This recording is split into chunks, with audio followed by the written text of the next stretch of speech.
Hi, everybody. My name's Joe Dolan here at fantasypoints.com. Good to be with y'all for, well, what's going to be a very long, very hopefully profitable best ball season here for the 2021 NFL season. Guys, I am so excited to be live streaming a Best Ball 10's Fantasy Points Championship draft. And if you go to our friends over at bestball10s.com, those guys will have, you'll see it in the lobby. What this is it's a tournament style best ball, $10 to enter, where you eventually maybe then end up getting like getting a chance if you advance to like playoff leagues where you got a shot at a $5,000 grand prize. So it's good to be with everybody here. I have two competitors here in the draft with me. Scott's picking first overall. Scott, welcome to the show. And Teeny's picking seventh overall. And now, as a matter of fact, we get Ray joining us here. Ray, where are you picking, my friend? You just popped in.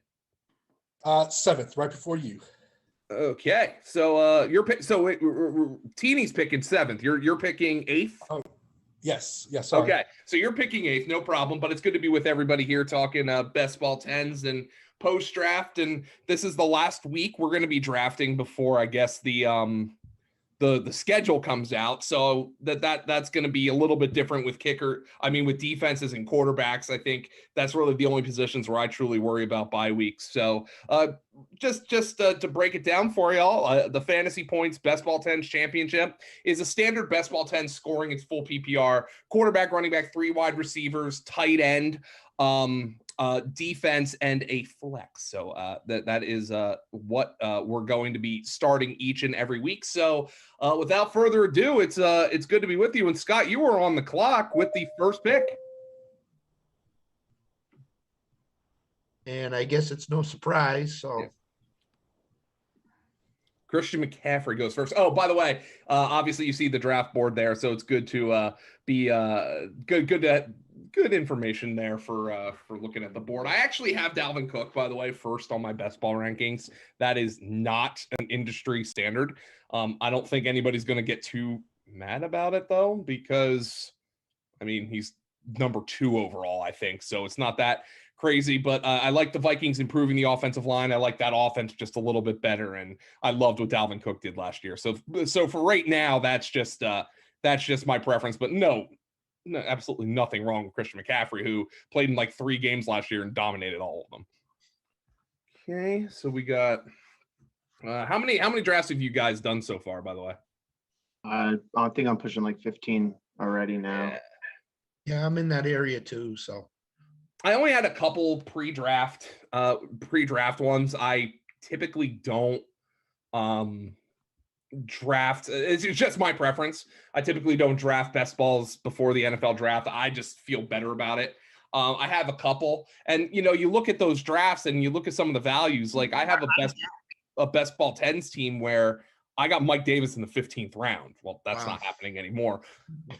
Well, on the flip side, I took Kenneth Gainwell in the 8th. So, you get that kind of relationship there where you're like, well, I got one big value and one guy who's not going to have that kind of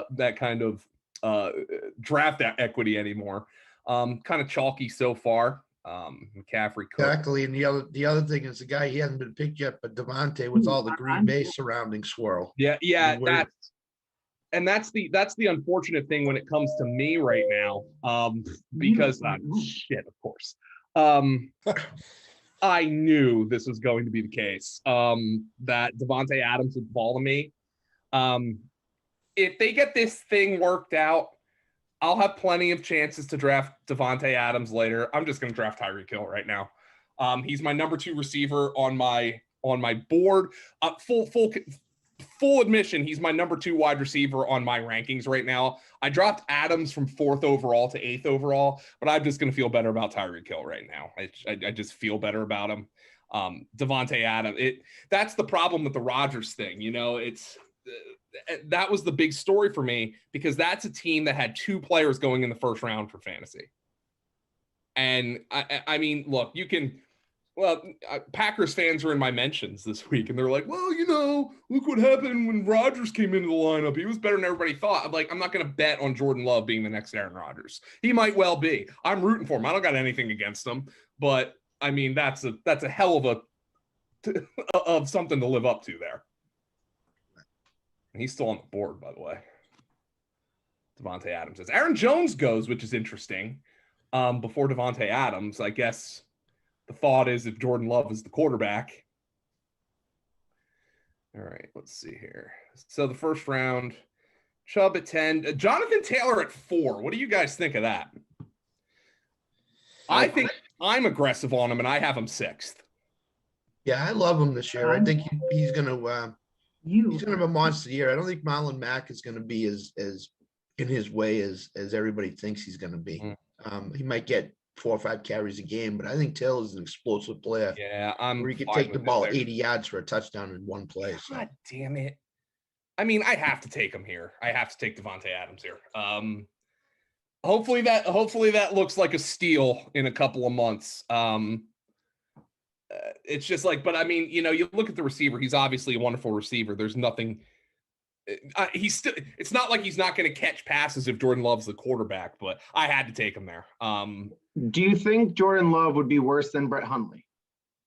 No. Because Adams still had 1,000 yards in 2017 when Hundley started most of those games.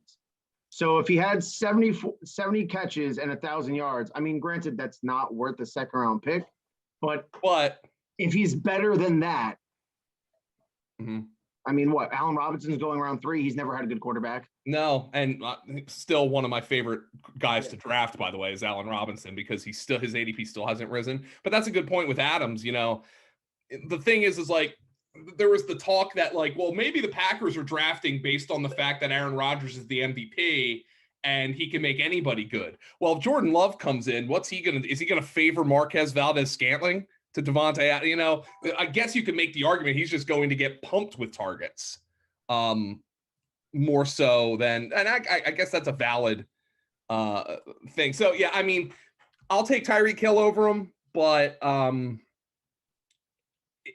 couldn't pass up Devontae Adams in the second round. Yeah, so that was a little bit of a curveball. I fully expected Adams to be there for me in the first round, but I did not expect him to be there in the second. So that was a little bit of a curveball that I had to swing at. But I'm gonna take the pitch. It was down the middle. I had to hit it. Had to pass on him twice too. I mean, just hard. Very hard. So Najee Harris, by the way, goes 15th overall. I know, like, on these early best balls, you have to scroll down a little bit to find them. I don't know how you guys feel about that, but if you want Najee Harris, you're gonna have to. My whole thing is you're gonna have to spend a top 16 pick on him. He's not falling past that. No, he's still going steadily. I've been tracking some data with some of the other best ball sites, and he's still going. Now he was going late third. Now he's creeping up early third. So if you want the late shares of him, you know, you have to stock up on it now, because come June or July, he's you know, he might even start creeping into the end of the first. You know, if you get positive reports in training camp. Yeah. Oh no, I totally agree. It's I know Edwards-Helaire burned people. I actually feel like this is a different situation though. Like to me, this is Pittsburgh signaling a shift, a play style shift. Kansas City, we knew Kansas City wasn't all of a sudden just going to be a run first team. That wasn't going to happen. Well, now I thought Edwards-Helaire was going to catch more passes than he did. That was part of the problem. But this is Pittsburgh saying, that shit we've been doing with Ben dropping back 45 times a game, we're not doing it anymore. That everything surrounding that pick was suggesting that. So I feel actually better about Harris than I did Edwards-Helaire last year, and I loved Edwards-Helaire last year. So, I mean, I don't know how you guys feel about that, but Scott, you're coming up on the board here, by the way, here, end of the second round. There's some good players available at this spot. Yeah, I think top 4 picks, even 5, is like the ideal spot to pick from this year.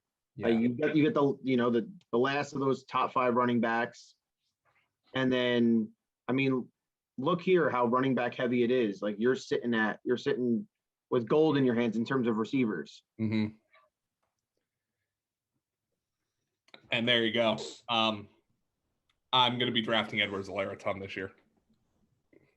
What's your Scott? Just rationale with Edwards-Helaire? I just think it's perfect post type. Damian Williams is good. They signed Darrell Williams. Jerick McKinnon's not going to do anything. I mean, they didn't draft a back. I feel pretty good about that. Yeah, I just think his value is going to get pushed down based on the hype from last year and what he didn't do. Plus, he got hurt, stuff like that. So I think his value is getting pushed down, and I think he could be a top 12 to 15 running back for sure. I mean, Kansas City did nothing in their backfield in terms of the offseason, basically. So, I like him. I totally agree. I like him. I think he's going to have a monster year. I mean, like I said, he's like you just said, you're going to draft a lot of them. He's going to get pushed down maybe into the mid-third round. So, and look at something like this where I just couldn't pass the value up of receiver in my start. As a matter, I'll fully admit to you, I was hoping he would fall to me here in the third round because I thought that was going to be great value. I don't love opening receiver in best ball. This was one where I said it was a curveball, but it was a hanger. I had to swing at it. And this is one where I had to make that call. And David Montgomery's a third round pick. That he's interesting because they signed Damian Williams and they also drafted did they draft Kylan Hill or Khalil Herbert? I think they drafted Herbert. I think so. I think Hill. Yeah. But I mean, he was excellent at the end of last year. You would think the run game, if and when Justin Fields takes over, is going to be a huge part of what they do. Yes, it's Khalil Herbert. I always those 5th and 6th round running backs who I kind of like. I always have to double check to see where they went in the draft. Okay, so all right, Teeny, you're on the clock. Both you guys, you and then Ray, you're coming up. I'm waiting anxiously to see what you guys do here. Yeah, I'm torn. I know I could take your third round guy, but I'm gonna chase the Fitzmagic hype and go McLaurin. I like that pick. Oh, Is that who I you like wanted? that one. That's what I was going for. Ray loves it too. There are some really good receivers here. I just like McLaurin with Fitzpatrick. Yeah, I'm a Dolphins love fan, that. so I just saw him. Ray, you have okay. So you had 2 running backs, so that kind of puts you in that position where you wanted. I'm glad because again, we're talking about now some running backs who have fallen down draft boards. Edwards-Helaire being one of them. I think Miles Sanders took a huge hit in the draft because of Kenny Gainwell. But again, we're talking about somebody who was a first-round pick last year, had some really good games with Jalen Hurts. I feel like I'm getting some value there with Miles Sanders in the third round as my top running back with those 2 receivers that I have to start. So do I feel great about him as my RB1? I don't. But again, I just had to take a little bit of a different swing with the way the board fell to me. There was Allen Robinson. I mean, I love Allen Robinson this year. That's who I thought you what were I've going noticed is for. running backs are just shooting. I mean, they're getting drafted like crazy in the first 2.5, 3 rounds. So you got to get at least 1.5 to 2. And Sanders had a weird year last year. He dropped a lot of passes. That was a strength of his game when he was a rookie. You just wonder if when it comes to Sanders, I just wonder how entirely broken that Philadelphia offense was in general, and just how much it dragged everybody down. That's what I'm wondering about this whole thing. So, all right. So Darren Waller came off the board at 310. I was wondering where he would go. 3 tight ends are off the board. Kelsey, obviously, Kittle, and then Waller. Okay. James Robinson in the 4th round. Good luck. Urban Meyer. Yeah, Travis Etienne's our 3rd down back. Okay, Herbs. Okay. I mean, I guess we don't know what he's gonna do. I guess, but yeah, I'm not buying that. All right, let's see here. Yeah, there goes Chris Carson. You are on deck. I like that pick. All right. You are up. I got to take a wide receiver. I cannot justify any of these running backs here. I can't do it. Let me see. Where do I have ETN, by the way? I just want to. Okay. I'm not a rankings bitch, but I have ETN at 45th overall, which is it's not bad around here, but I'm not going to pass on Amari Cooper for ETN. So right now I'm sitting with Miles Sanders, Tyreek Hill, Devontae Adams, and Amari Cooper. Again, I'm ending up thin at running back in this draft, at least high end running back. But I might have taken Carson there over Cooper if Carson was there. I always have a blind spot for Carson. There was another couple wide receivers under consideration for me there. I kind of have a blind spot for Cooper as well. And Ray, you take CeeDee Lamb there, who I think a lot of people are banking on a breakout. You just wonder how much volume are they going to have. I mean, their defense was historically bad last year. You have to imagine it's going to be a little better. Yeah, especially with their draft. I mean, I liked Cooper. I was going to go either Cooper or Lamb there. I'm just seeing a bounce back year for the Dallas offense this year. I think if everybody comes back healthy, I think that's the key. And I mean, that's still a question with Prescott, right? I mean, yeah, but maybe he's more of a pocket passer this year, and that's what they have to do. How about Orioles got a no hitter? Is it John Means? And I think he only missed a perfect game because of a drop third strike. Oh, that's rough. Yeah. So he basically, and he faced the minimum because the guy was caught stealing. Oh, that's brutal. Isn't that lame? Didn't that happen with Madison Bumgarner? Was it like a hit batter or it was only 7 innings? Oh, no, Bumgarner was 7 innings. And here's the way I look at it. If you're gonna have 7-inning games, then if it counts as 1 win, then it's a no-hitter. Yeah. If it counts the same as a 9-inning game, that's the way I look at it. So the guy I was also considering at my pick just went at 4.8. I think Robert Woods is going to have a massive season this year. I think Stafford is going to whip his freaking hog out like this season. The Rams, like, if I were a Rams fan, I'd be kind of nervous with how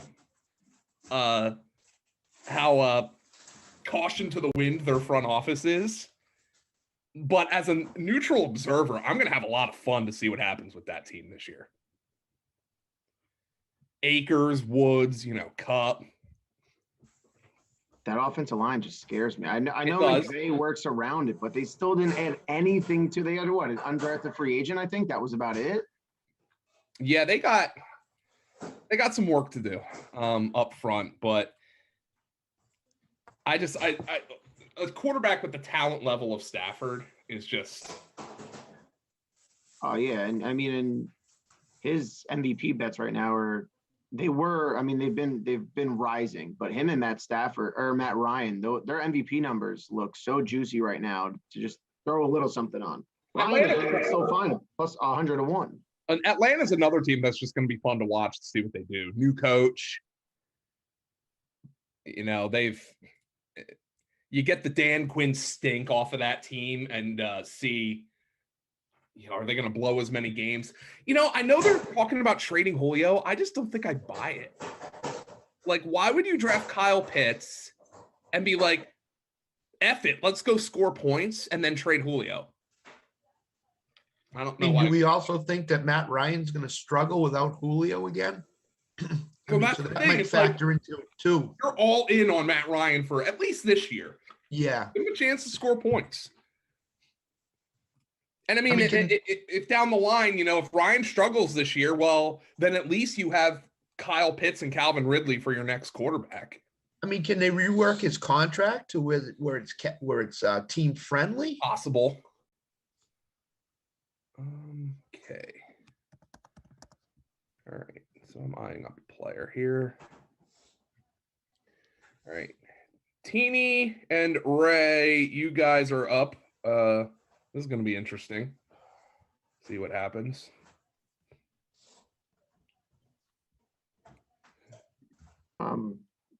Taking a risk, hoping I get what I want back. Oh, dude, that is a steal. I had no interest in taking. Look, I'm a Vikings fan. I had no interest in taking him, but I was like, why is he here in the? That is a steal. Why is he still there? I know I need to address running back, but why is he still there? Utter stuff. Man, receiver is stupid early, isn't it?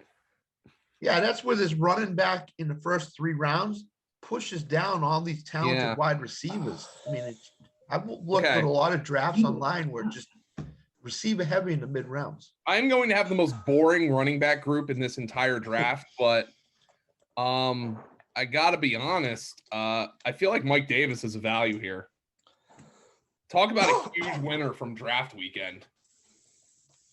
Oh yeah, boring as hell, but he was a big time winner. I like the ETN pick, by the way, Ray. Thank you. Yeah, I figured I'd take a shot. Yeah.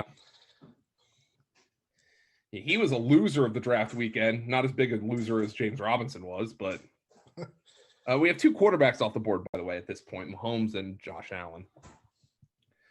So Mike Davis and Myles Gaskin, who also went in this round, those guys are going to be super important to these teams that go receiver heavy early, because those are like the guys who, like, they're boring, but they project, like, they could be volume RB2s, and that gives you that cushion where then maybe you could go into the 7th, 8th, and 9th rounds with some of these guys who have, you know, they got some upside, but they don't have that clear early season pathway.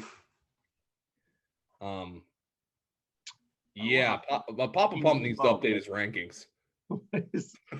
What is going on right now? Because he took Jeff Wilson and Raheem Mostert, and those 2 guys had a flamethrower taken to them in the NFL draft too. Yeah, Javonte was the guy I was going to take. I wanted Gaskins or I wanted Javonte. Thielen was still there, so I needed to take him because you can start essentially 4 receivers with the flex. Correct. And then I was like, all right, maybe Javonte will fall. Didn't happen. So I got to play catch. All right. You are. I like DJ Chark a lot this year. Man, do I love Chase Claypool as a wide receiver 4 in a best ball. Especially with the spike weeks. Yep. And what's great about this format is it's accumulative. So it's not like some of the other sites. So like Underdog, it resets once you get to the playoffs. Right.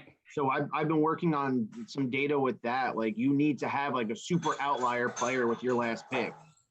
So like to differentiate vastly from everybody else. Where here it's just pure cumulative points all the way through. Which it rewards you for building a good team. Yes. You don't just like go get luck like after week 13 when you advance, or week 14 now, because season. I like the Kyler Murray pick there.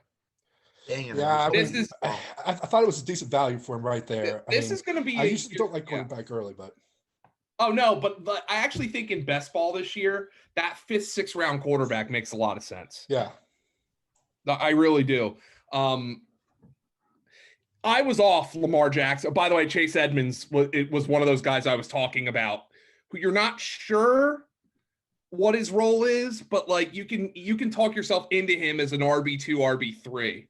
Yeah, I came across something about Steve Keim was on some podcast the other day. I came across, and he was just glowing about how much he loves. I mean, well, he loves linebackers, as I'm sure you may know, but how much he loves Chase Edmonds, and he just wants like Edmonds to go and shine. So I think if he's pulling for him, hopefully the fake sharp is going to also pull for him too. And worst case, he's exactly what Drake did last year. And by the way, here's another reason I'm loving quarterbacks. Like at this point, I was totally off Lamar Jackson last year. He was one of my biggest fades. He's a 6th round pick now. I'm in on Lamar Jackson in the 6th round. I'm in. That was my guy right before he got took right in front of me. It's my guy. Andrew's here. Andrew, where are you picking? I am 1.4. I'm pick 4. Okay. All right. So Okay. Yeah, like Lamar is just he's so you are P-Dub. That is correct. Yeah. Okay. I had to settle for Beckham. I don't know how we feel about. How do we feel about Beckham this year? I don't have any feeling about Odell Beckham. I don't either. I just don't know. I mean, I just don't know. He's just one of those guys, man. I just it could be. You just still hope to catch a little bit of that lightning in a bottle this year. But Correct. they're such a run-heavy team now. Kareem Hunt was a 4th round pick. Yep. I'm looking at my board and I'm like, all right, I need some running. Man, Hunt was a 4th round Good pick. luck. You gotta be kidding me.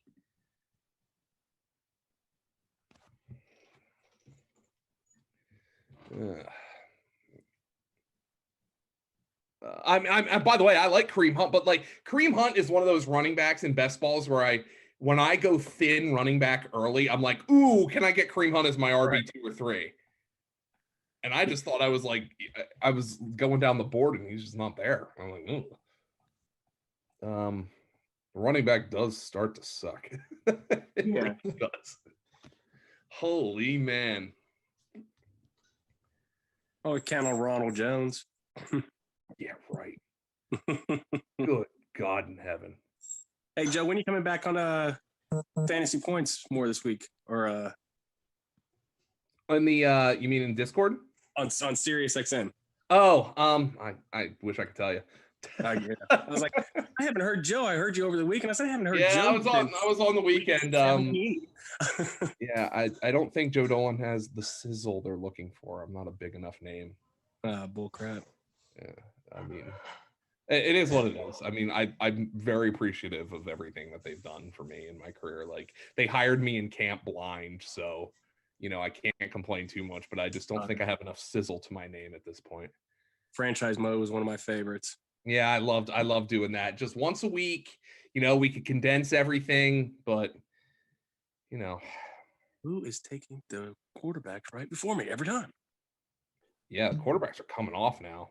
Herbert in the 6th. That's I mean it's best ball, but that's earlier than I've seen him go in most of my other drafts. It's aggressive. I'm gonna go with the Hawk alarm. I like it. Somebody's got to catch the ball in Detroit, right? Yeah. I mean, I think he's gonna. I mean, he's their only receiver I have ranked in like my top 150 right now. Right. Because Perriman and Tyrell are at least bodies, but do you trust either one of them to stay healthy? No. I like St. Brown, but he was a 4th round pick. Right. It's hard. Yeah. Here's the funny part, because I really like St. Brown. And if Detroit took him in the 2nd or 3rd round, I would have been like, yeah. But then you get that day 3 stink. Right. That's kind of hard to shake. And I like that player. And Cosell comped him to Robert Woods. So I'm like, well, Matt Ryan's going to notice that. Yeah. Or Matt Jared Ryan. No, other boring white quarterback. Yeah. Yeah. I mean, DeAndre Swift could have a absolutely monster year this year. Agreed. In that offense. There's no question about it. Oh yeah. The only problem I have, and I can't, the fucking Dan Campbell. Oh, excuse me. Oh, I was supposed to keep this PG-13. Sorry. Say it once. The Dan Campbell kneecap biting. God, does that scream Jamal Williams to me? Oh, don't. And and Jamal, nothing against Jamal Williams. I love that guy. That kid. Damn it. When it hurts. Good I job. was about to click somebody else, and then I was like, "There's no way he gets back to me." I was like, "I need to." Pitts already went.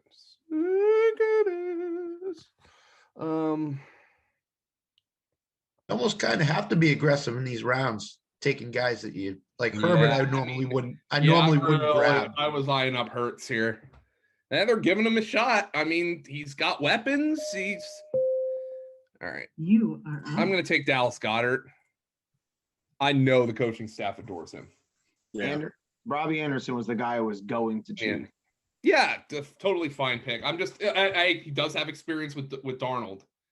Man, there are some sharp people in this room. my running backs are ass. Time to just throw them darts, baby. That's right.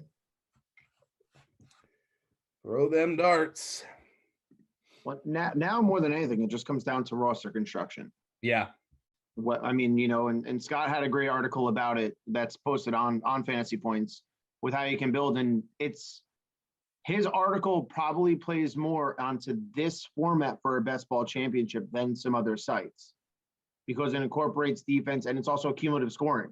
So essentially, it's just like in a regular season. If you're the way you would build your lineup, you just have to beat, 2,900 other people.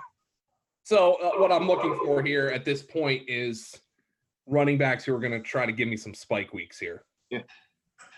Good luck. I mean, with some of the crap that's out there, but 37-year-old David Johnson doesn't interest you? Yeah, right. I'm barely considering Houston an NFL team when it comes to That's what I was gonna say. It's just take every one of Houston's running backs, and one of them's got to score 6 points one week. I think Devontae Smith's going to have a really good rookie season, by the way. Yeah.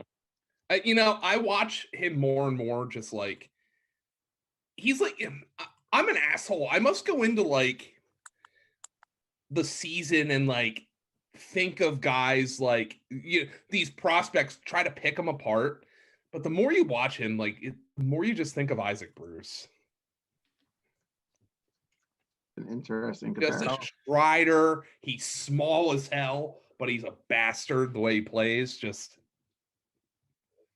And I mean, I would have taken Chase first too, by the way. Don't get me wrong. You are on deck. The best part about Smith is he knows how not to take a hit too. Yeah. He's real smart. That Marvin Harrison. Let's get the 11 yards and get down. This waiting between picks is a killer. See all these guys go off. Yeah. You are up. Okay. Oh, let's see here.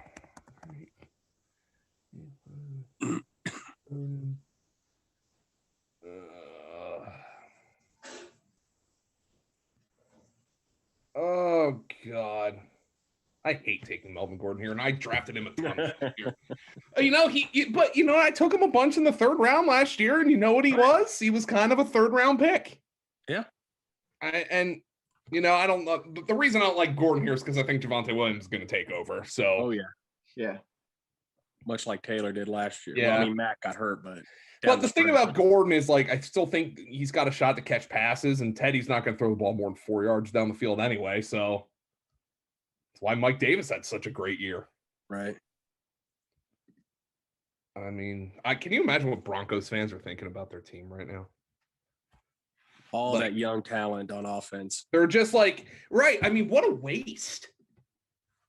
Like, so do they really think they're getting Rodgers? And then my other question is this, and this is something that, I brought up on the fantasy feast today with Tucker. You look at, it's so and Twitter might end up being right. Like the draftosphere might end up being right. Everybody yelling at Carolina and Denver for passing on Justin Fields. Everybody might end up being right about that. But you still have to, when you're looking at it from an analytical perspective, you have to say, why didn't the NFL view this guy in the Lance Wilson Lawrence tier? Mm-hmm.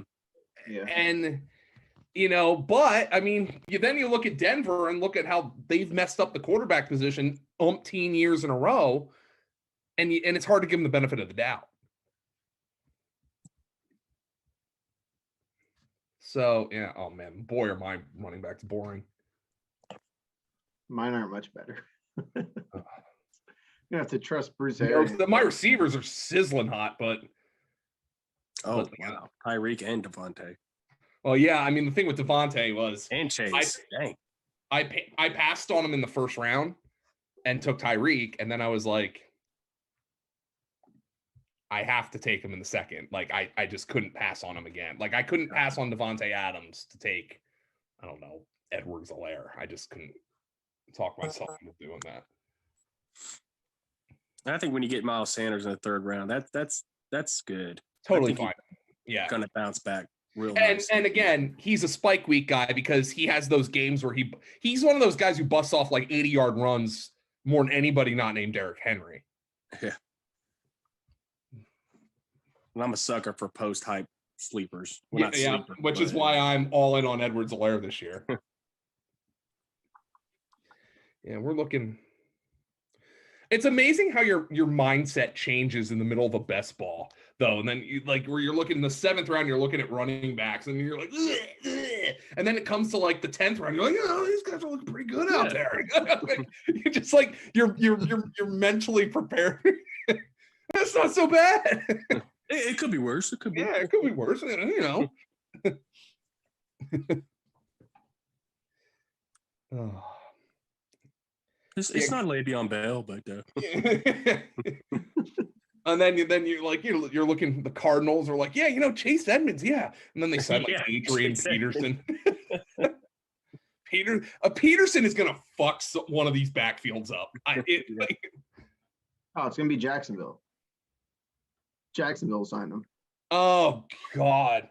And the thing about it is, Urban is such a wild card. I have no idea how he's gonna coach. Yeah.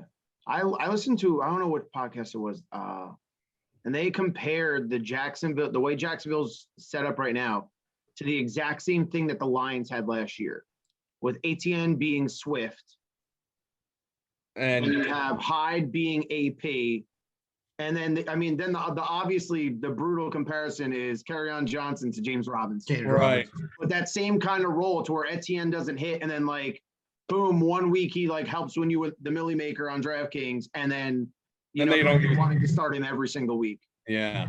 Oh. Yeah, that's a good point. It's the same offense coordinator.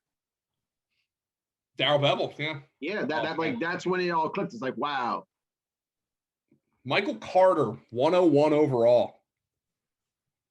Now here come those rookie running backs. Yep. I love Trey Sermon so much. Yeah, Sermon is a great best ball pick. He's going to drive people nuts in redraft, though. Yeah. Well, who won me a draft Champions League last year was Jeff Wilson in like the 33rd round. I live streamed that draft, and it was like one of those ones where he had a couple carries last year. Draft him.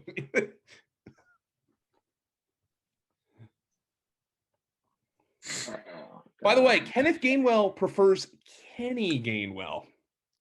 Good. That's best running back name ever. You are on deck.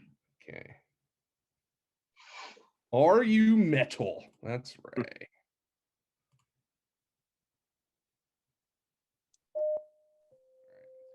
You are. I got to be honest. I was actually eyeing this guy up 2 rounds ago. I'm going to take Kenyon Drake. I'm looking for those spike weeks. Yeah. And I'm looking for Gruden. I'm looking for Gruden to justify that contract. He's going to eat into Josh Jacobs' production. Oh, so dude, much I this want year. nothing to do with Jacobs this year, and I love that player. Yeah. But like Barfield just keeps saying, like he was one of the best college receiving running backs he's ever seen.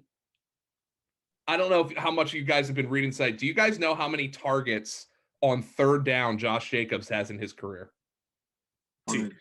I'll just guess. One. In his career.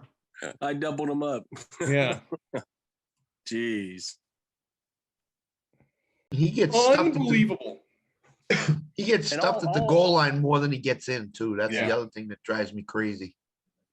All off season last year, John Gruden was talking about how, or I think Mayock was actually, it's phase 2 for Jacobs to and then be a pass catcher now. It's like Jalen Richard, who is the jaggiest of jags, gets the 3rd down. So that Devontae Booker. That's the guy. Like, that's the guy.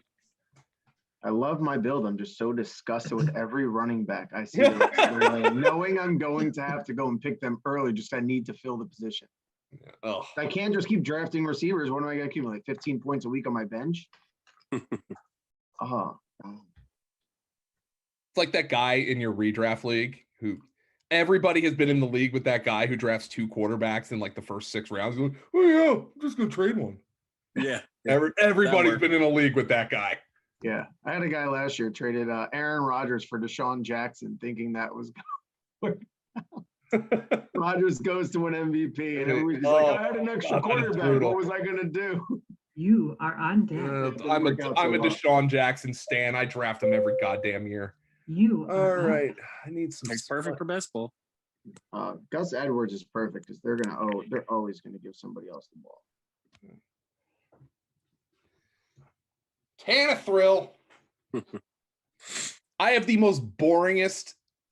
Oh no, I have Tyreek, Devontae, and Chase Claypool. That's not boring, but yeah, I really want it Hurts in the 7th round.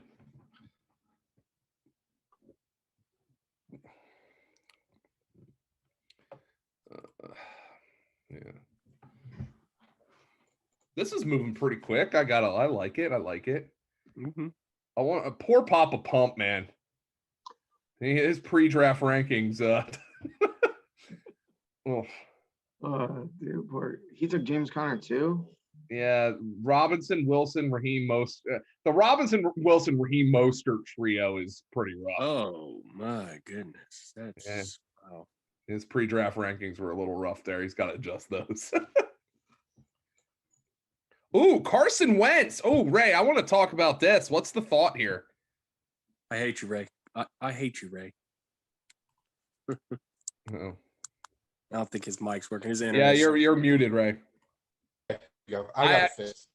So if I didn't take Tannehill, I was going to take Joe Burrow, by the way. Yeah. Well, I have Kyler Murray.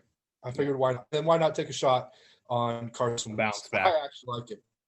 Yeah, I think it's going to be bounce back. So Andrew's actually my brother. So we've actually been going back and forth about this, and we've been talking about stuff. Oh. So he's a Colts fan. So, but I actually like him in the 10th round. Why not? I mean, bounce back year. I have Kyler Murray, but he's going to be consistent. So, and I'll probably pick somebody else up just to throw something else in there. And he knew I was taking him in this round. He knew it. That is correct. If he plays or gets traded, and especially if he gets traded, he could be a league winner, especially 10th round. Oh, with Deshaun, yeah. Oh yeah, Deshaun. I hope he plays. I just don't know, man. I know. It's like one of those things where, like, I know I'm supposed to be a fantasy expert or whatnot, and people are like, I don't know. I mean, your fan is not a legal expert. Yeah, I know. Like, I mean, could he play this year? Sure. Could he go to jail? Yeah. Yeah. I mean, but I mean, in a championship where you're playing for the $5,000, right? Yeah. Right. It's worth $10 to take this guy, knowing what the possibilities could be. Yeah. I mean, I don't think he's going to be a Texan again. By the way, that's what I heard. I heard Carolina's plan was entirely focused on Deshaun Watson. Yeah. Yeah. That's what I heard. And, like you David Tepper, Charlotte's right. I live in Greenville, South Carolina, which is just north of Clemson. So Clemson football dominates here. And Charlotte's 2 hours up the road. If none of this crap was going on with Deshaun and he was a Panther, the NFL breaks in. The NFL is very much secondary to Clemson and Gamecock football down here. Yeah. I'm an hour from Athens, Georgia, UGA football. But if Deshaun Watson, without any problems, was in Charlotte, there's your team. Yep. They dominate South Carolina. And on the flip side, we're now going to get a shit ton of Jaguar games on TV here. Sorry. Hey, I mean, he could be fun to watch. It'll be exciting on third downs when Etienne is in there. Yeah. I mean, going back to the Deshaun thing, look at the QB landscape. If Rodgers doesn't play, and Deshaun doesn't play, all of a sudden that top tier thins out completely. It does. I think I waited too long to pick my quarterbacks here. Huh. Yeah, they're pretty ugly right now. Yeah, it's drying up. Well, hey, you can always stack. You can stack Derek Carr with Kenyon Drake. Yeah. Well, one of the things that like there is at the bottom is so many of these, because I mean 5 quarterbacks went in the first round, so you now have so many of these unsettled situations. Denver's unsettled; you don't know who's going to start there. Do you believe in Sam Darnold? Good fucking luck. Like, I mean, so the only 2 quarterbacks drafted in the first round who are guaranteed to start 16, in my opinion, or 17 if they stay healthy, are Lawrence and Wilson. Neither one of those guys is not going to start. If you told me Lance plays all 17 or he plays 5, I wouldn't be surprised with either.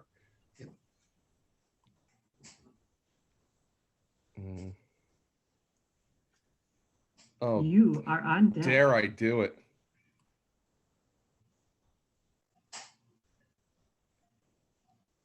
Do it. Think of all the money you could win if it works. Oh, I hate Danny Dimes. Oh, I didn't think you were gonna do that. No. Nah, I know. I'm just gonna see what Rory does here. I definitely Who wouldn't. did you want again? You should. I would wait till at least the next round before you took him. I mean, yeah. Well, look at it. The only one you probably have to worry about is Big Papa Pump over there. Yeah. He might have Danny Dimes as his QB1 based off his rankings. I'm taking Tua. You might have to do it. You guys talked me into it. It's the championship. I know less about Tua than I know about Daniel Jones. Ergo, that makes Tua more appealing to me. Yeah. I mean, I know the Giants are building it up around Danny Jones, and it wasn't all his fault last year, but good Lord, man, that offense was painful. And they go and they draft Kadarius Toney, who's like this something, and Jason Garrett's their offensive coordinator. I mean, who would you trust with $5,000? Would you trust Jason Garrett, or would you trust with whoever's calling the plays for the Dolphins? I'm not trusting Jason Garrett. Yeah, well, the problem is the Dolphins don't even know who's calling the plays for the Dolphins. Yeah, pretty much. So that was a really bad move for them, for a franchise that a lot of people consider a pretty forward-thinking franchise. That was a bad move. I don't understand what they were doing there at all. I think it's Flores, where it goes back to the Patriots way, where he was a co-coordinator back in New England. So he's bringing it down to Miami, and he just couldn't choose. So I think that's just what they did. I'm going to tell you it's not going to work out. That's my and they're going to have – and that guarantee you the first game where Tua throws for 150, Waddle plays 8 snaps, and they're like, what the hell's going on out here? Oh, that is the storyline, Miami. Why don't we have an offensive coordinator? That's just like, I mean, and that's just easy. Maybe my Philly glasses are coloring that, because like what talk radio actually talks about actually kind of like permeates the city. I don't think it's that way in Miami, but man, that's just an easy target. Yeah. Especially if Tua struggles, which, I mean, he wasn't very good last year. So did you see no Ryan Fitzpatrick in the background to take his place when he struggles? So did you see reports that they had Waddle as like their second rated player overall, like just behind Lawrence? Bullshit. There is no, like, of course they're going to say that. I guess Urban didn't. Urban was like, oh my God. Did you see Urban's comment? Oh my God, we really wanted Kadarius Toney. Yeah, like ETN's like, thanks, coach. Like, what the fuck? First, I'm a third down back. Now you don't want me. So all right, Devin Singletary in the 12th is pretty good. Buffalo didn't draft a running back. Nope. Yeah, they don't want him. Then they're playing him on third downs. But the thing about Miami is I don't buy that stuff. I think Greer got played. I think he thought he was getting Chase or Pitts with that pick, and he would have taken either one, whoever fell to him. I think he was. I've been talking to Barfield about this, and I'm like, there's no way Chris Greer gave up a first-round pick to get Jalen Waddle. I mean, you look at that. Philly ends up getting Devontae Smith and a first-round pick. Now Jalen Waddle might he was drafted ahead of Smith. He might very well turn out to be a better pro, but how many teams in the NFL are like, okay, you can have Jalen Waddle or you can have Devontae Smith in a first-round pick? How many are taking Jalen Waddle in that trade? Yeah. And I mean, I've heard the comparisons, many people have gotten the comparisons to Tyreek Hill. Yeah. But I've heard like that some people truly believe like that, just his twitchiness, how he moves like in and out. Mm-hmm. But if he's just he's a great prospect, guys. But Miami had done so much accumulating of draft assets that I just don't buy. They were trading a first-round pick 2 weeks before the draft, thinking we're like, if you think Pitts is generational and you think Jamar Chase is the best wide receiver prospect in years, I don't think you're trading those assets to watch those two guys go off the 2 picks before you. I didn't see it happening. What I think they thought was going to happen, I wonder if they read into the Mac Jones thing with San Francisco and were like, okay, San Fran's taking Jones. Somebody's going to jump us for Lance, because the buzz on Lance in the league was heavy. So Carolina, Denver, they're going to jump for Lance. We're going to have our pick of Pitts or Chase. And I just think Greer misread the board. That's the way I view it. Makes sense. Mm-hmm. Totally possible. I actually agree with that. Yeah. And like the thing was, and I have shit on Howie Roseman so much. But man, in hindsight, that trade looks really good, because now they've got 3 first-rounders next year. Yeah. And if Jalen Hurts isn't good, that's where those 3 first-rounders go. Yep. But if he is good, you're set up pretty good. Everything turns around real quick. It's not a long rebuild if he's good. Do you like the Sirianni choice as a head coach? Well, I don't really know for sure. Like, I think they needed somebody a little bit different. I'll tell you one thing. I don't give a crap about how he talks in public. It just doesn't. So what? The guy's he's not as articulate as the notorious B.I.G. Okay. Who gives a crap? He gets excited. He loves football. I mean, it is what it is. I'd call it a B until we see. But I do know damn well that offense was stale last year, and they need somebody. They haven't developed a wide receiver since Jeremy Maclin. I mean, think about it. All the investment they've made in wide receiver, having somebody who has experience coaching wide receivers is pretty important. Yeah. It's a D3 guy, by the way. Played D3 football. Coach D3 football. My brother-in-law is a D3 football coach, so got that okay. Tight end starting to get ugly as sin too.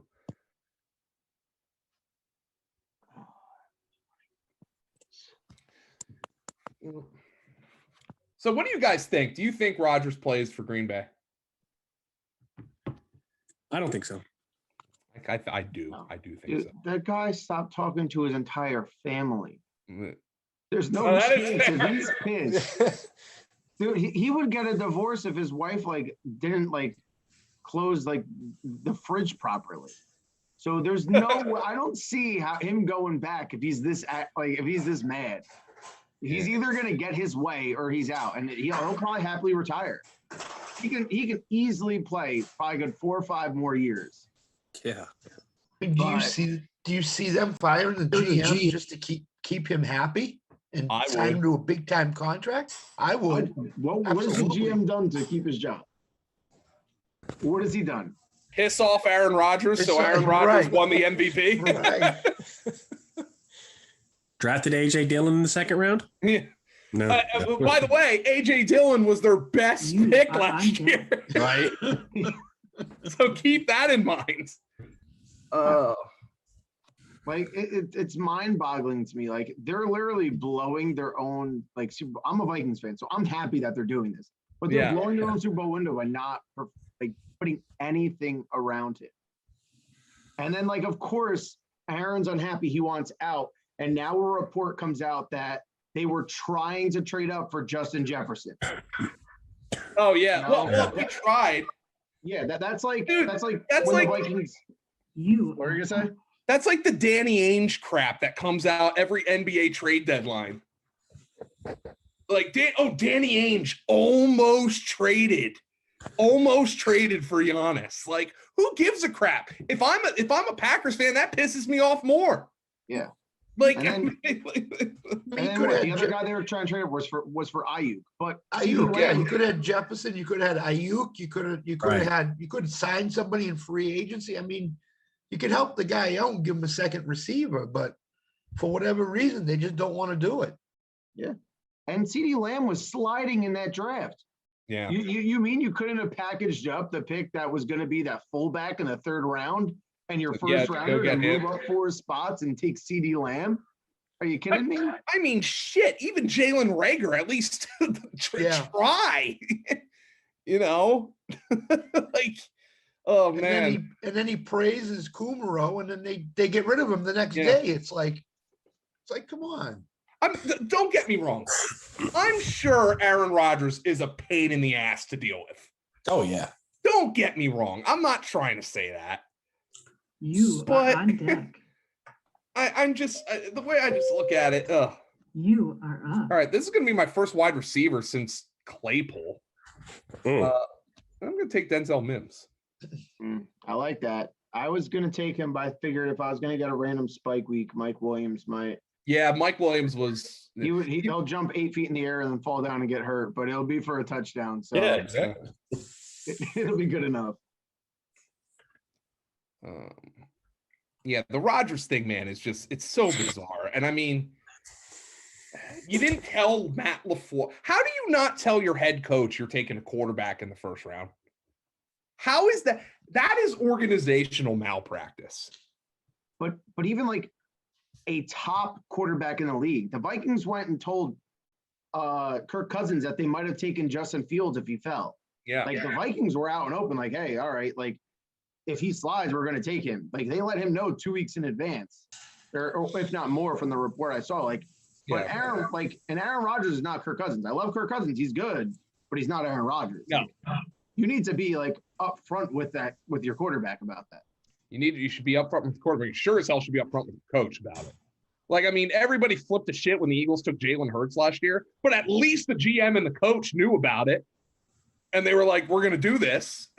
Like, and I think Wentz knew too, but obviously that didn't matter that he knew. He was still butthurt about it. But, I mean, I just don't know. It's just organizational malpractice. Like, you look at that draft last year and, like, I mean, A.J. Dillon, a third string running back, was your most productive draft pick last year. I mean, that should be impossible. Unbelievable. So we're here. Now as an organization, you're going to say, "Oh, we trust Jordan Love to take us to the playoffs and to the Super Bowl." Come on. Do you see what Devontae Adams tweeted, by the way? No. He tweeted something like, "Love what you have while you have it," or something. Yeah. So you're pissing off your entire franchise. Someone came out Guys, with it's a been fun. I report. gotta run. Time to go eat some dinner. All right. Have fun. Yeah. Thanks for Appreciate joining it. us. No problem. Thank We're you. going to be doing, I mean, this is going to be basically every week. I mean, so. Okay. going Yeah. forward, but just not me. You but- can tell I just got home from work. That's why I'm so filthy. So Yeah. All right. Have fun, man. good talking to you guys. Good Your luck. dinner. All right, take care. But I saw there's a report that Rodgers was telling free agents from last year that he's not going to be staying. I mean, Like, he must hate Goody, as they call him. yeah. He must hate him. I mean, what's the Packers CEO? Thinking? Do we want Rodgers or do we want to keep this GM? It's a no-brainer. Yeah, it's Rodgers. And I mean, Gutekunst hasn't been, well, other than his drafts. But, and I mean, I guess drafts is the most important. Hey, I got on Ted Thompson's case because he never signed free agents, but at least he drafted well for the most part. Yeah, but they're still not signing free agents. I mean, you could easily make a case that they've stayed afloat and stayed where they are, mainly when Rodgers been healthy. The years he hasn't been healthy, they haven't gone anywhere. And aside from catching him when he slid, we were supposed to go, first overall, slides to 24, and you just have that once in a generation movement from Favre to then Rodgers back to back with no regression. It just sucks that they only won 2 Super Bowls between the two of them combined. Yeah, and it's the funny part is Aaron Rodgers has been to 1 Super Bowl. It's kind of shocking. And it's not like he was up in the AFC against Brady, who's going to the Super Bowl he was this year, I guess, but it's just kind of shocking. Like, you look at it, Rodgers and Breeze each only went to 1 Super Bowl. And they weren't even going up against Brady. That's kind of shocking when you think about it. Yeah.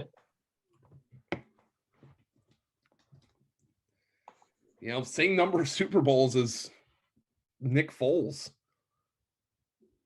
Wilson went to 2.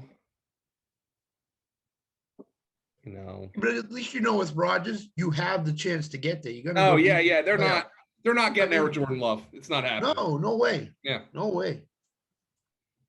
Here come the defenses. Joy.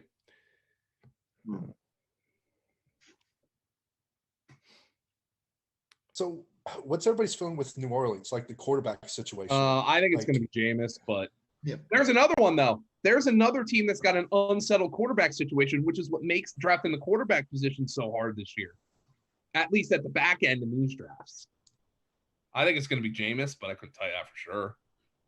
I'm sure they'll flip flop at times at least, but that's why I think it all depends, I guess, on the site and where they have him. Because there was the time where ESPN had Taysom Hill, the tight end. But last year on the Best Ball 10s, they had Antonio Gibson as a wide receiver. That was a home run if you had him in Best Ball.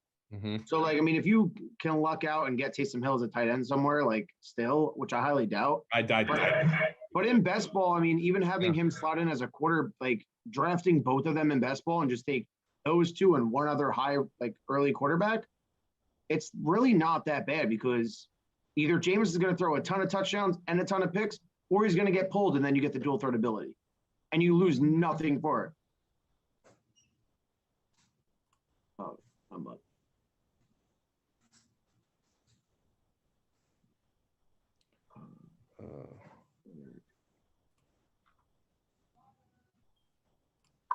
What do we got here? A couple late round guys I like here. We'll go with the first daddy. Need another. Yeah, I was looking at him. There's one other guy I wanted, but I'll try this for the 4th time today. We'll see if it comes back to me. Yeah, Berkshire was because I need a third tight end because I have Goddard and Ebron, and I just think what Pittsburgh's going to do is ride Ebron this year and then give his job to Freiermuth, but I'm not 100% confident in that. I don't like this team a whole lot.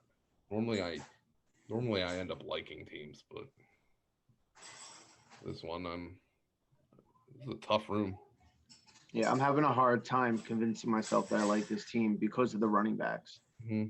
But even the roster construction, I've done a good deal of research where in tournaments, not just regular best ball, in tournaments, how important it is to either triple or quadruple stack one team or do double team stacks, just literally load up on a certain team, and how profitable that's been in certain tournaments. And I just haven't found, aside from reaching, which I didn't want to go and do, I only have the Hurts and Rager stack if Rager ends up being what people thought he was going to be last year.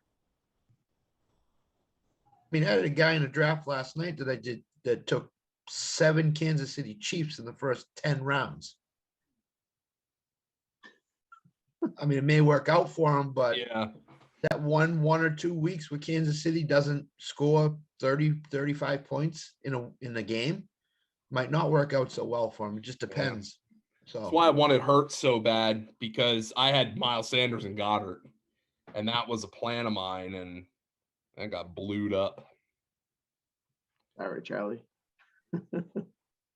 Yeah, well, there we go. Troutman was another guy I was looking at.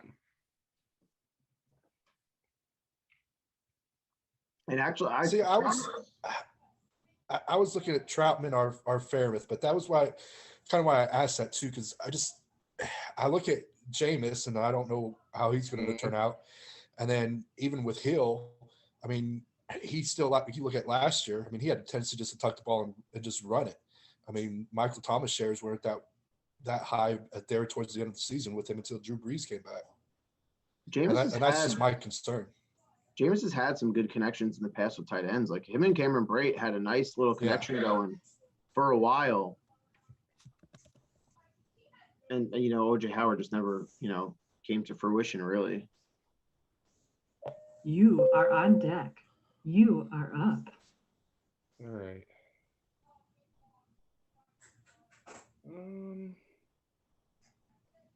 Well, the Jets didn't draft a tight end, did they? I was just about to suggest that. I was like, hey, it's the annual. Oh my God, he was the biggest piece of trash last year.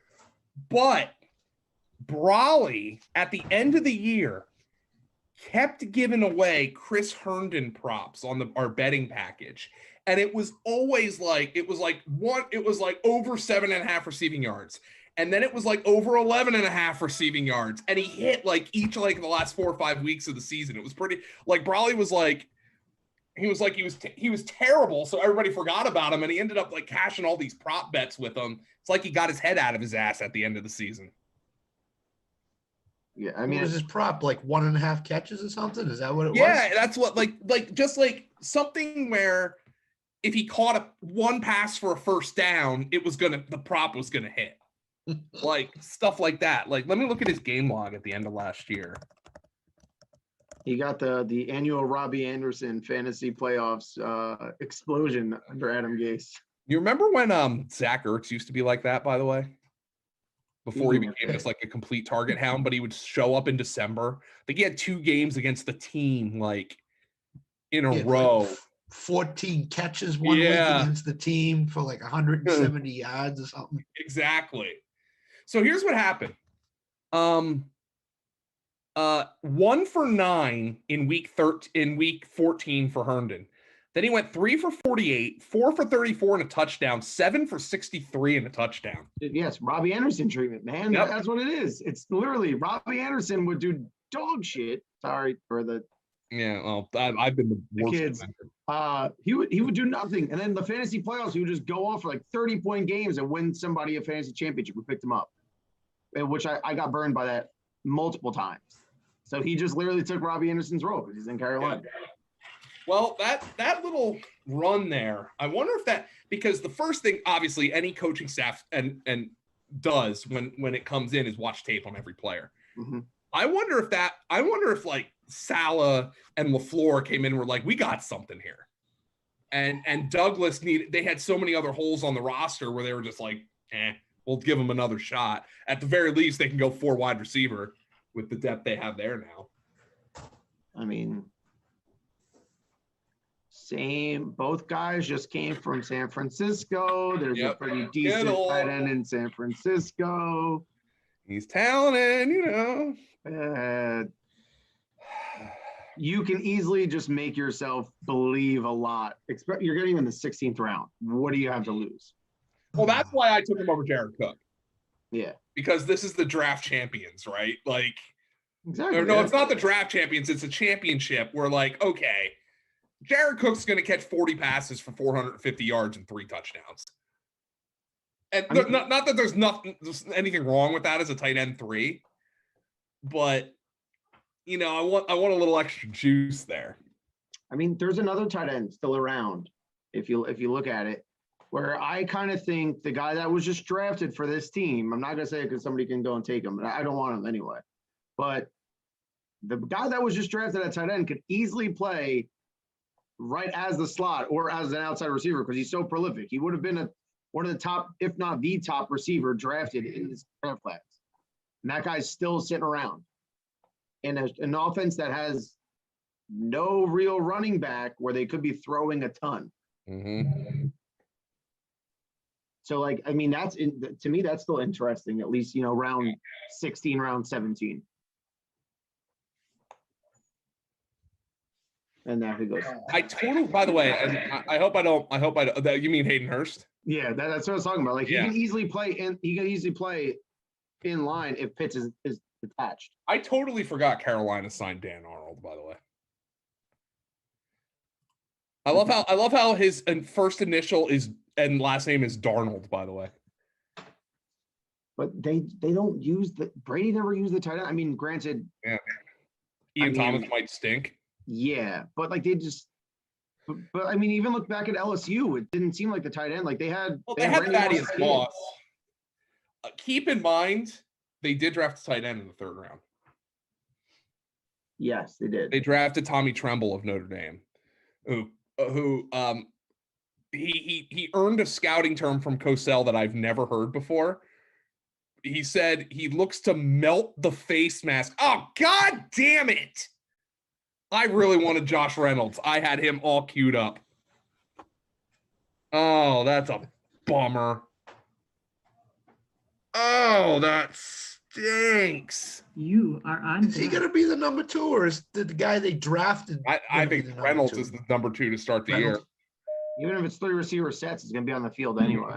Oh, absolutely. Well, I'll take Elijah Moore. That's a decent consolation prize. Scott would be proud. Yes, he would. He was bummed with the landing spot. I mean, I guess they could cut in theory. I saw someone had said that Crowder could be a post June 1st cut, and that would save them actually a good deal of money. And that would be a really interesting receiver for a contender who needs one, by the way. Yeah. Like, maybe the Green Bay Packers. Oh, poor Aaron. After they trade Aaron Rodgers and they free up the cap.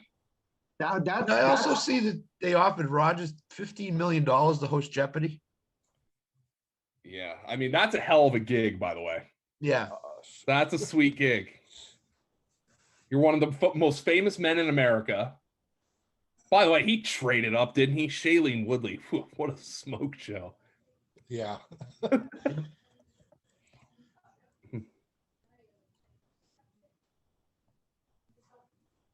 Yeah, he was good on Jeopardy, by the way. Thought he did a really nice job. He loved it. He said he wants to do it in the off season. Yeah. You wonder if they are actually going to have a permanent host at this point. I would think they will. But I feel like the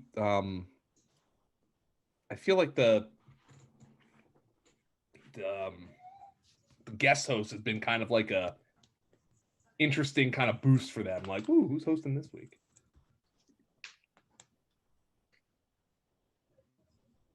Let's see here. What's everybody been watching on TV these days? I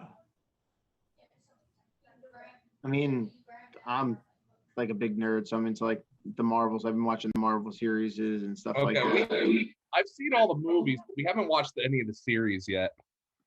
Oh, you're missing out. Yeah. WandaVision was really good. WandaVision was good. Chicago PD guy, so yeah. I've been watching a lot of that stuff. Like, you know what? I mean, I guess the easiest way I can go and compare the series is like the series kind of seem like the first movie to like the first Thor, the first Captain America, or the first like Miss Marvel, like where it's like literally it's a multiple series, like like 6, 7 episodes, whatever it is, essentially introducing the character.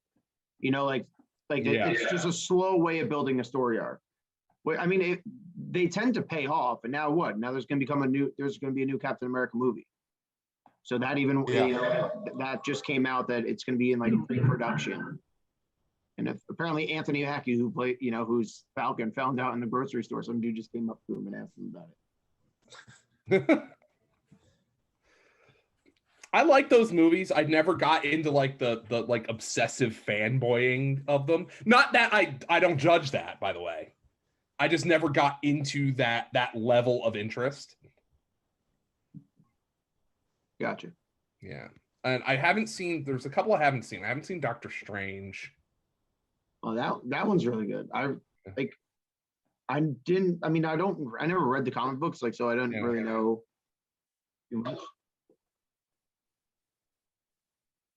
Kukanis really chimes good. in out of nowhere calling Doctor It's really Strange good. underrated. That and Guardians might be like my favorite ones, which are they're not the most popular superheroes.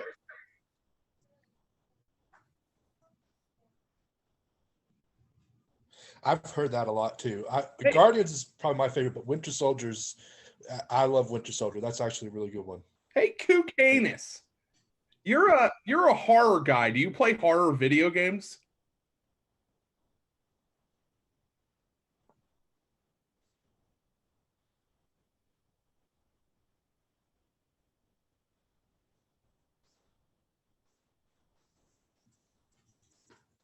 Have you played the Last of Us series? You're up, and have you been seeing the trailers for Resident Evil? I think of you every time I see one of those because it feels like it's right up your alley. Yeah.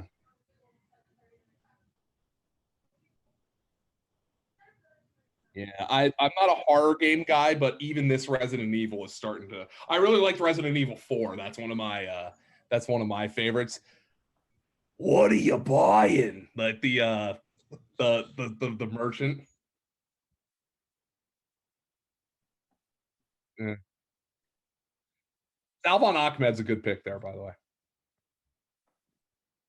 That's the Miles Gaskin handcuff. Yep, Just I like in that case. pick. Hey, Miles Gaskin gave us a half a season. There's now there's a team that could be in the market for a back after cuts, but yeah, we'll see.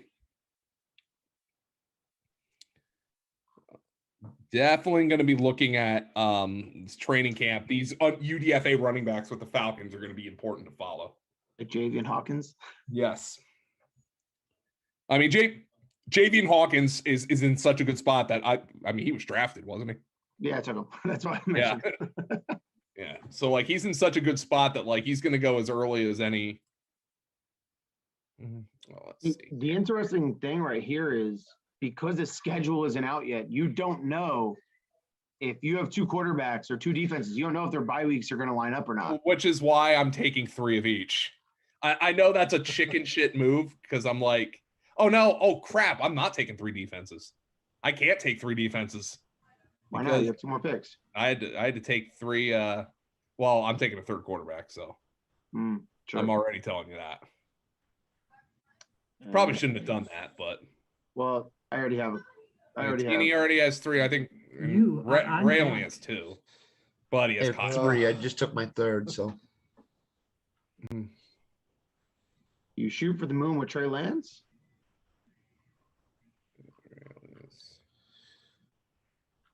I'm not on the clock, am I?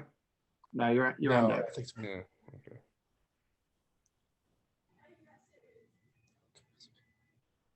I mean, the Bears came out and said that Andy Dalton's going to be the starting quarterback. Yes, So that's why he signed there. Yeah. Can't go wrong. How much with him, huh? But I can't think he's going to be the starter for more than 4 or 5. He might be another Tua situation. I'm taking Trey Lance. That's to me that's a point scoring pick for me at this point. Yeah. See, I saw there was an interview that somebody posted on Twitter with Kyle Shanahan talking about the importance of zone run game. And when I watched that, this was before the draft, and all the Mac Jones hype was going up. He tipped his pick that it was going to be Trey Lance. Yeah. Because he talked about the importance of having a running quarterback, how you can't just anticipate the zone going one way or the zone reads. And once he said that, I was like, it's going to be Lance. And then I just loaded up on more Lance going 3rd. Oh, dude, I freaking killed the draft. It was so profitable. I literally just had to watch the first 30 minutes of the draft, and I was already in the green. Lance's third pick was huge for me. Certain under 10. And then I don't know if you guys saw on my Twitter, I threw out there, Graham actually texted me. He goes, what do you think about the Eagles taking an offensive lineman in the second round? And I said, well, they don't really need one. They got some good young depth, but the Eagles are a team you can never count out of taking an offensive lineman. That's their organizational philosophy. And he goes, it was plus 800 on FanDuel. And I looked at it. I'm like, Jesus, I put $20 on it. And just like as a throwdown bet, it was the easiest money I've ever made because they took Landon Dickerson. As an organizational philosophy that they build through the offensive line, that it just consistently.